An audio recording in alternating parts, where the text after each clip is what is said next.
साहित्यिक हिंदी का पेपर है जो 18 फरवरी 2026 के लिए सबसे ज़्यादा महत्वपूर्ण है। मेरे प्यारे बच्चों, पूरा पेपर एकदम अच्छे से आंसर के साथ हल करके आपको बताने वाले हैं, तो आप लोग वीडियो को पूरा अंत तक देखिएगा। यदि आप वीडियो को पूरा अंत तक देखते हैं तो ये मेरी गारंटी है कि आप बोर्ड एग्जाम 2026 में हिंदी में 95 प्लस अंक जरूर लेकर आओगे। मेरे प्यारे बच्चों, समय 3 घंटे 15 मिनट का होता है और पूरा अंक होता है 100 का। यहाँ पर थोड़ा सा निर्देश देख लेते हैं। निर्देश में क्या है? प्रारंभ के 15 मिनट परीक्षार्थियों को प्रश्न पत्र पढ़ने के लिए निर्धारित है। इस प्रश्न पत्र में 2 खंड हैं। दोनों खंडों के सभी प्रश्नों के उत्तर देना अनिवार्य है। तो सभी लोग वीडियो को लाइक करेंगे, चैनल पर नए होंगे चैनल को सब्सक्राइब करेंगे, शेयर करेंगे। चलिए वीडियो को शुरू करते हैं। खंड का प्रश्न नंबर 1 का है, वैदिके हिंसा हिंसा ना भवति के लेखक हैं बालकृष्ण भट्ट, राम नरेश मिश्र, भारतेंदु हरिश्चंद्र, बद्री नारायण चौधरी, प्रेमघन। तो वैदिके हिंसा हिंसा ना भवत के लेखक हैं भारतेंदु हरिश्चंद्र। तीसरा ऑप्शन राइट हो जाएगा। और वैदिके हिंसा हिंसा ना भवत ये नाटक है भारतेंदु हरिश्चंद्र का। इसके बाद प्रश्न नंबर 1 का खा है, तिब्बत यात्रा किस विधा की रचना है? संस्मरण, रेखा चित्र, यात्रा वृत्त, आत्मकथा। तो ये मेरे प्यारे बच्चों यात्रा वृत्त है। किसका? राहुल सांकृत्यायन का। तीसरा ऑप्शन राइट हो जाएगा।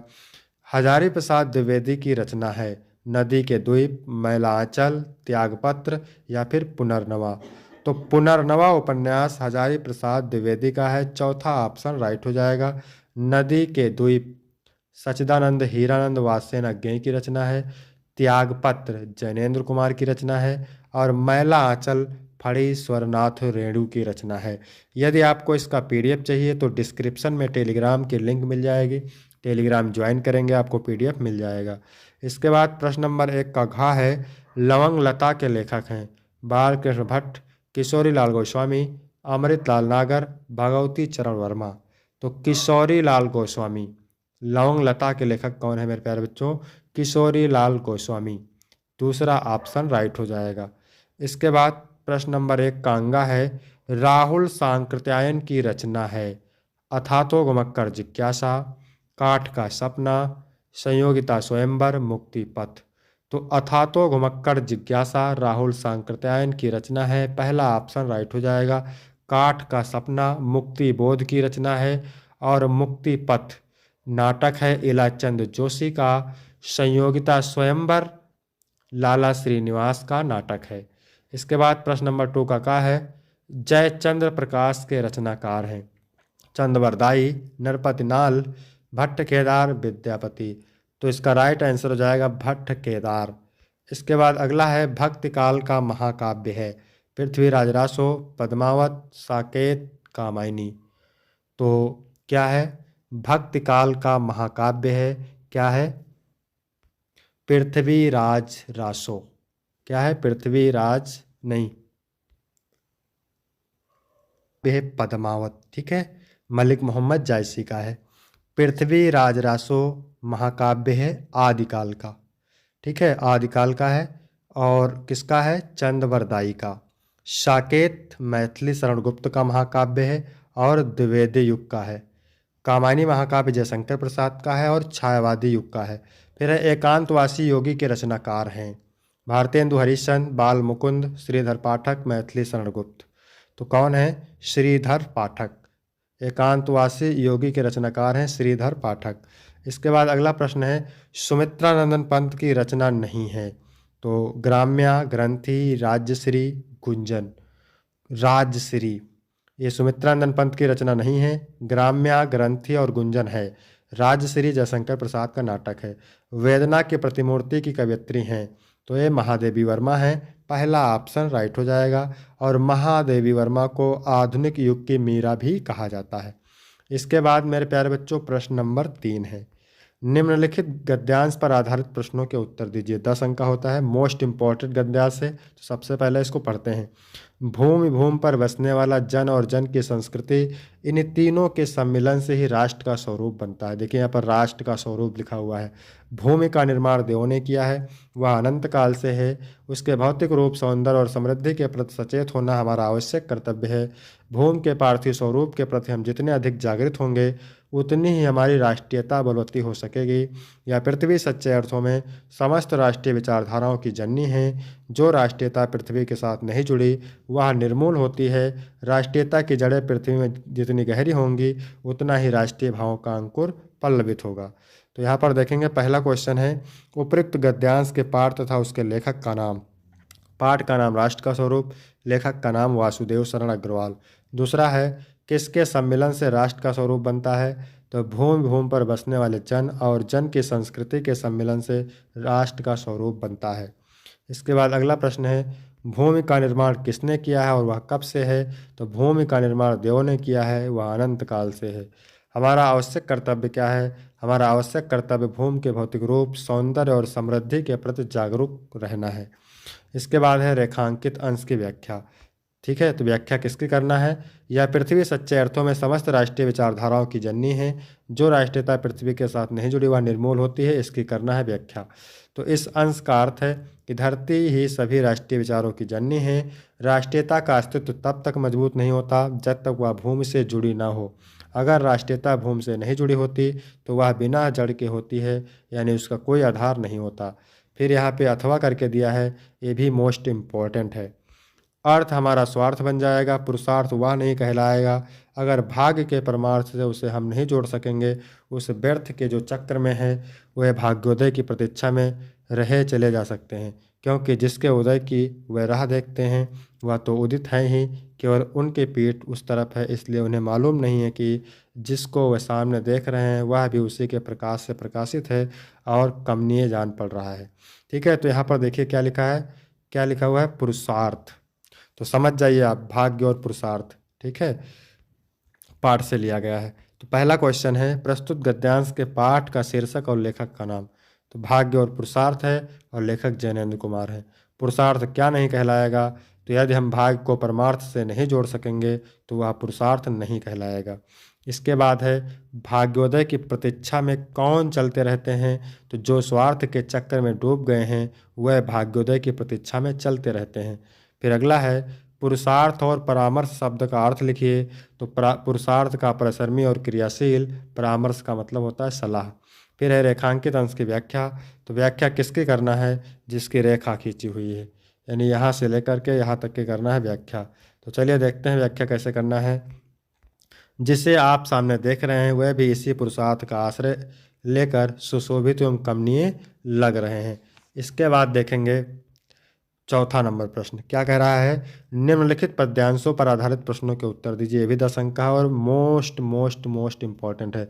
कृपा निधान सुजान शंभु हिये की गत जानी। दयालु और बुद्धिमान शिव ने गंगा के हृदय की बात को समझ लिया।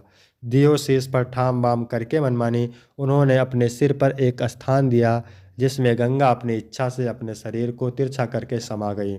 सकुचित एचित अंग गंग सुख संग लजानी, जटा जोट हिमकूट सघन बन सिमिर समानी। तो गंगा संकोच आकुंचन और खुशी के साथ शिव की जटाओं में समा गई। वह शिव की जटाओं में ऐसे समा गई जैसे कोई बर्फ से ढका पर्वत सघन वन में प्रवेश करता हो।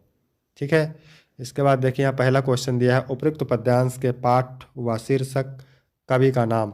तो गंगा अवतरण पाठ का नाम है, कवि का नाम है जगन्नाथ दास रत्नाकर।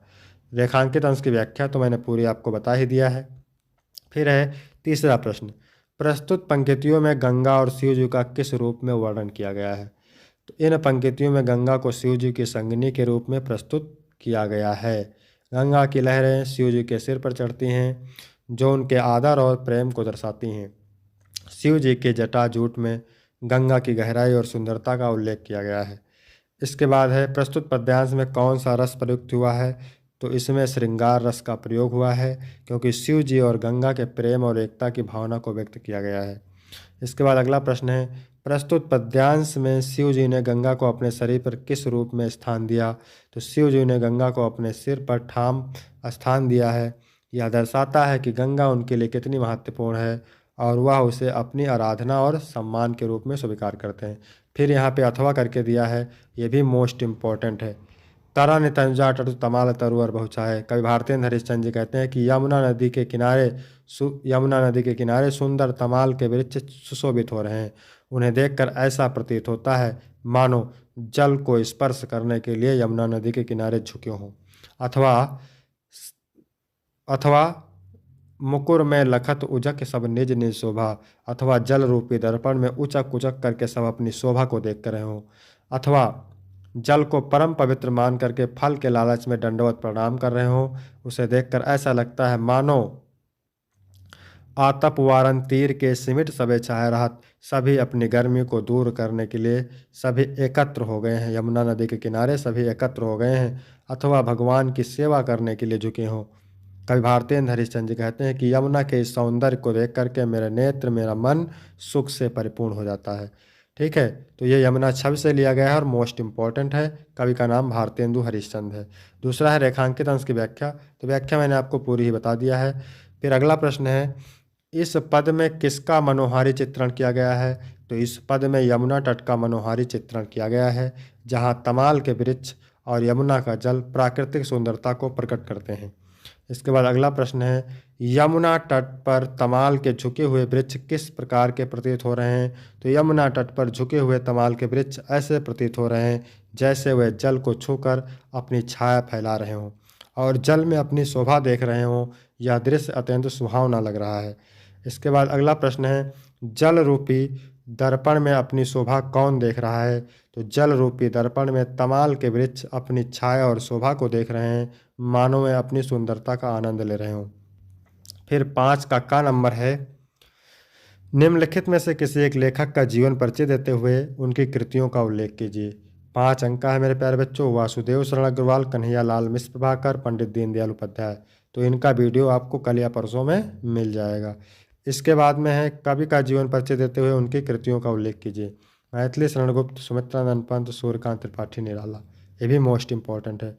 इसके बाद 6 नंबर है, कर्मनाशा की हार, लाठी कहानी तत्वों के आधार पर समीक्षा कीजिए। अथवा पंचलाइट कहानी के प्रमुख पात्र की चारित्रिक विशेषताओं पर प्रकाश डालिए। तो इसका भी वीडियो आपको जल्द ही मिल जाएगा। 7 नंबर प्रश्न है, स्वपठित खंड काव्य के आधार पर किसी एक खंड के एक प्रश्न का उत्तर दीजिए। तो ये 80 शब्द में और 5 अंक का है। एक खंड काव्य है, अलग अलग जिले के लिए अलग अलग, तो इसको आप तैयार करेंगे। इसके बाद है खंड खा। प्रश्न नंबर 8 का है, निम्नलिखित संस्कृत गद्यांश का संदर्भ सहित हिंदी में अनुवाद कीजिए। 7 अंक यहाँ से मिलेंगे आपको। वेरी वेरी मोस्ट इंपॉर्टेंट है। 2 अंक संदर्भ के और 5 अंक अनुवाद के। ठीक है, तो ये जातक कथा से लिया गया है। तो चलिए इसको देखते हैं। हंसराज आत्मना चित्तरुचितम स्वामिकम आगत्य विण्डवात इति दुहितरम आदेश। हंसराज ने अपनी पुत्री को आदेश दिया कि वह आकर के अपने मन के अनुकूल पति को चुन ले। सा शकुन संगे अवलोकयन्ति मणिवर्ण ग्रीवम चित्र प्रेक्षणम मयूरा दृष्ट्वा अयम में स्वामी को बहुत इत्तिभासत। वह पक्षी समुदाय को देखते हुए, हंस कुमारी ने पक्षी समुदाय पर नजर डालते हुए नीलमणि के रंग की गर्दन और रंग बिरंगे पंखों वाले मोर को देखकर कहा कि यही मेरा स्वामी हो। मयूरः अद्यापतान में बलम न पश्यस इति अतिगर्वेण लज्जा चा त्यक्त्वा तन्माहत शकुनि संगस मध्यो पच्छो प्रसारि नीति तुमार बद्धवान नित्यन चा प्रतिछन्नो अभूत। मोर यह कहते हुए कि आज भी तुम मेरा बल नहीं देखती हो, यह कहते हुआ बड़े गर्व से निर्लज्जतापूर्वक पक्षी समुदाय के बीच पंख फैलाकर नाचना शुरू कर दिया और नाचते हुए नग्न हो गया। ठीक है, स्वर्ण राजहंस लज्जता अस्यो ही अस्ति ना बहनम समुस्थाने लज्जा। इसे ना तो अंदर का संकोच है और ना तो बाहर की लज्जा। इस निर्लज्ज को नास में गतत्व पाए स्वहिदुतरम दास्याम इत्य कथयत। मैं इस निर्लज्ज को अपनी पुत्री नहीं दूंगा। मोस्ट इंपॉर्टेंट है, तो इसको आप तैयार करेंगे। फिर अथवा करके दिया है, ये भी मोस्ट इंपॉर्टेंट है। महामनस्विना मदन मोहन मालवीय का जन्म प्रयाग के प्रतिष्ठित परिवार में हुआ था। इनके पिता पंडित ब्रजनाथ मालवीय संस्कृत के सम्माननीय विद्वान थे। इन्होंने प्रयाग के ही संस्कृत पाठशाला, राजकीय विद्यालय और मेवाड़ सेंट्रल महाविद्यालय में शिक्षा प्राप्त करके यहीं राजकीय विद्यालय में पढ़ाना शुरू कर दिए। युवक मालवीय अपने प्रभावपूर्ण भाषण से लोगों के मन को मोह लिए, अतः इनके मित्रों ने इन्हें वकालत की पदवी प्राप्त कर देश की श्रेष्ठ सेवा करने के लिए प्रेरित किया। ठीक है, यहाँ तक है।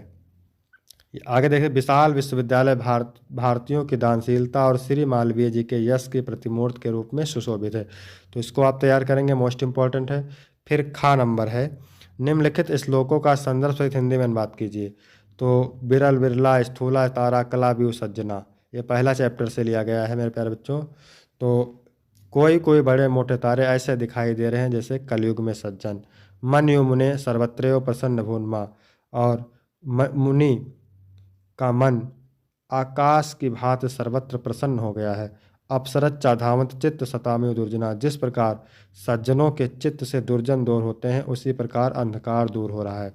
वर्जत चा निशा क्षिप्र लक्ष्मी अनुदामी नामियों, और अउद्यमी यानी उद्योगहीनों की लक्ष्मी रात्रि के समान तेजी से भागी जा रही है। फिर अथवा करके दिया है, ये भी मोस्ट इंपॉर्टेंट है, सुभाषित रत्नान से। ठीक है, परोक्षे कार्य हंतारम प्रत्यक्षे प्रियवादनम, पीठ पीछे काम बिगाड़ने वाले और सामने मीठे बोलने वाले ऐसे मित्र को उसी प्रकार छोड़ देना चाहिए जैसे जैसे विष से भरा घड़ा जिसके ऊपरी भाग में दूध हो। 9 नंबर है, निम्नलिखित में से किन्हीं 2 प्रश्नों के संस्कृत में उत्तर दीजिए। 4 अंक यहाँ से आपको मिलेंगे, 2 प्रश्न करना है। इसके बाद 10 का खा और गा रस अलंकार छंद, तो इसका वीडियो आपको जल्द ही मिल जाएगा। फिर है 11 नंबर प्रश्न, निम्नलिखित में से किसी एक विषय पर निबंध लिखिए। भारतीय किसानों की समस्याएं, व्यावसायिक शिक्षा के विविध आयाम, पर्यावरण प्रदूषण के कारक, जनसंख्या वृद्धि की भयावह स्थिति, राष्ट्रकवि मैथिली शरण गुप्त। तो ये सब मोस्ट इंपॉर्टेंट है। इसके बाद 12 का पहला है, इसमें क्या है देखेंगे। 12 का पहला, तो ज्वल का संधि विच्छेद होता है उत प्लस ज्वल। सन्नदा का संधि विच्छेद होगा सत प्लस धा, क्या होगा, सत प्लस धा। इसके बाद में अगला है काह प्लस चित्त का संधि रूप होगा कश्चित, क्या होगा, कश्चित होगा। निम्नलिखित में से किसी एक शब्द का विग्रह करके समास का नाम लिखिए। तो कृष्ण सर्प में कर्मधाराएं है, अनुरूपम में अव्ययी भाव है, दामोदरा में बहुव्रीहि है। इसके बाद 13 का है, निम्नलिखित में से किसी एक शब्द के धातु एवं प्रत्ययों का योग स्पष्ट कीजिए। तो पशुता में क्या है, पशु शब्द है तल प्रत्यय है। कटुता में कट शब्द है तल प्रत्यय है। गुरुता में गुरु शब्द है तल प्रत्यय है। निम्नलिखित में से किसी एक शब्द में प्रत्यय लिखिए। तो गुरुत्व में गुरु शब्द है तो प्रत्यय है। प्रभुता में प्रभु शब्द है तल प्रत्यय है। धनवती में धन शब्द है मतु प्रत्यय है। इसके बाद है रेखांकित पदों में से किसी एक पद में प्रयुक्त विभक्ति तथा संबंधित नियम का उल्लेख कीजिए। कृष्णम परितः गावा संति, इसमें द्वितीय विभक्ति है। पादेन खज्जा अस्ति, इसमें एनांग विकारा सूत्र से तृतीया है। वृक्षात फलान पतंति, अपादाने पंचमी से पंचमी विभक्ति है। इसके बाद 14 नंबर प्रश्न है, असामाजिक तत्वों के प्रकोप से क्षेत्र में अशांति फैलाने की आशंका को देखते हुए क्षेत्रीय पुलिस स्टेशन को प्रार्थना पत्र लिखिए, अथवा कक्षा में प्रथम स्थान प्राप्त करने पर अपने मित्र को बधाई हेतु पत्र लिखिए।